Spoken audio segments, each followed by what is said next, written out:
Dans notre société moderne, nous sommes constamment bombardés de messages qui nous disent que nous avons besoin de plus de choses pour être heureux. Et si c'était le contraire qui était vrai? Et si la vraie richesse venait du fait de se défaire de ses possessions et de vivre une vie plus simple? Cette vidéo explore la philosophie du minimalisme et affirme qu'il s'agit d'un moyen d'atteindre le vrai bonheur et la liberté. Si vous êtes prêt à désencombrer votre vie et à commencer à vivre une vie plus significative, cette vidéo est faite pour vous. 1. Observation des centres commerciaux et du consumérisme. L'observation perspicace du comportement d'un centre commercial par Xu Yu sert d'analogie stimulante qui dévoile les habitudes contrastées de la consommation humaine.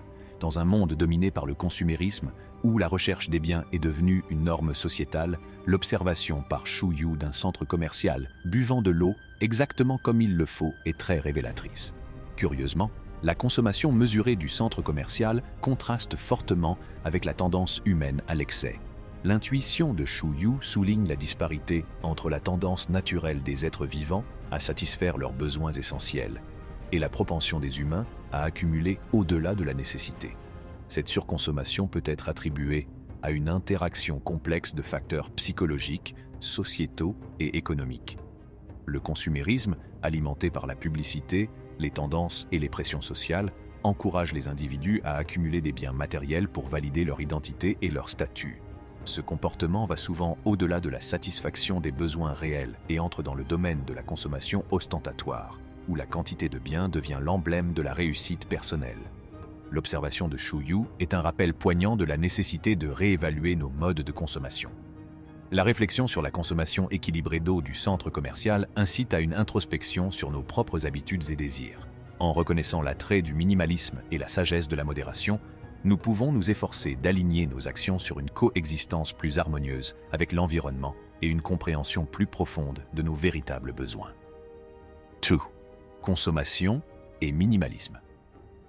La bataille entre le consumérisme et le minimalisme représente un conflit fondamental dans les sociétés contemporaines. Dans un monde où le consumérisme effréné est devenu la norme, les minimalistes se posent en champions d'un mode de vie plus simple et plus intentionnel. Rejetant l'attrait de l'excès, les minimalistes optent pour un mode de vie centré sur l'essentiel, évitant l'accumulation incessante de biens matériels. L'adoption du minimalisme va au-delà d'un simple choix de mode de vie.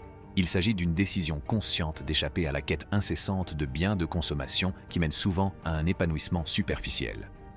En réduisant la vie à ses principales nécessités, les minimalistes trouvent un nouveau sentiment de liberté et de satisfaction.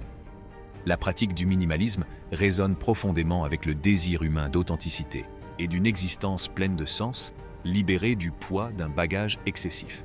Ce qui est remarquable, c'est que le minimalisme n'est pas une tendance éphémère.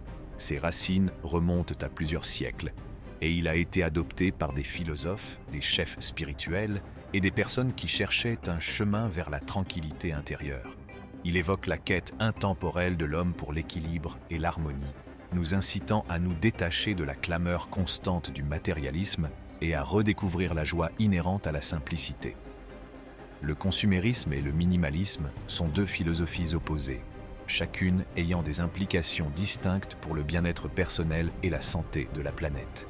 L'approche minimaliste nous rappelle que la véritable richesse ne réside pas dans ce que nous possédons, mais dans la qualité de nos expériences et la profondeur de nos liens.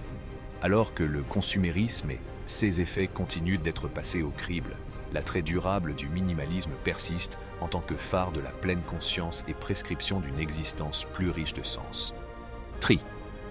Type de minimalisme. Dans le domaine du minimalisme, des types distincts émergent, chacun offrant une perspective unique sur la simplicité et la vie intentionnelle. Aux extrémités opposées du spectre, on trouve l'ascétisme extrême et le minimalisme riche et à la mode.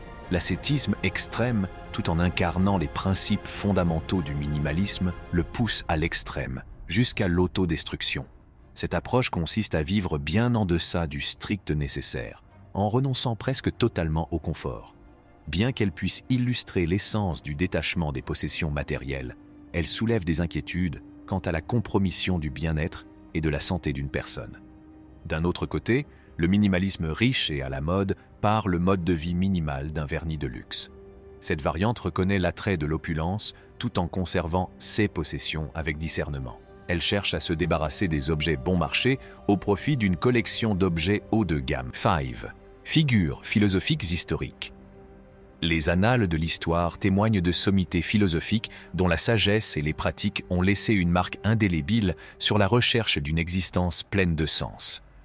Parmi eux se trouve Diogène, un phare de la simplicité radicale. Vivant dans un tonneau, Diogène a délibérément rejeté les pièges des possessions matérielles, choisissant d'éclairer le chemin du détachement.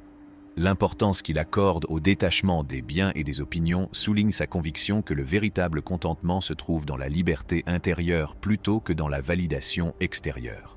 Épicure, quant à lui, a donné à l'humanité une compréhension nuancée des désirs et du bonheur. Sa hiérarchie des besoins, véritable boussole conceptuelle, établit une distinction précise entre les désirs naturels qui favorisent le bien-être et les désirs vains qui asservissent l'âme.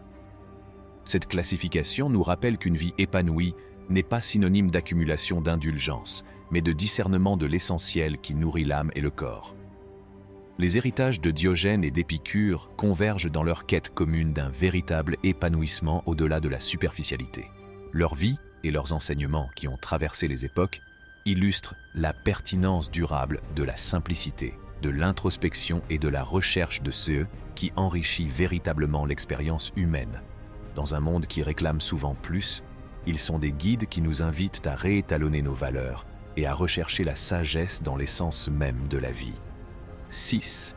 La vraie richesse et la simplicité. À une époque définie par le consumérisme et la poursuite incessante de gains matériels, la philosophie de la vraie richesse par la simplicité apparaît comme un paradigme transformateur. Les minimalistes, partisans de cette philosophie, naviguent dans la vie avec un engagement inébranlable à cultiver la richesse intérieure, plutôt que d'amasser des biens extérieurs et de rechercher la validation sociétale.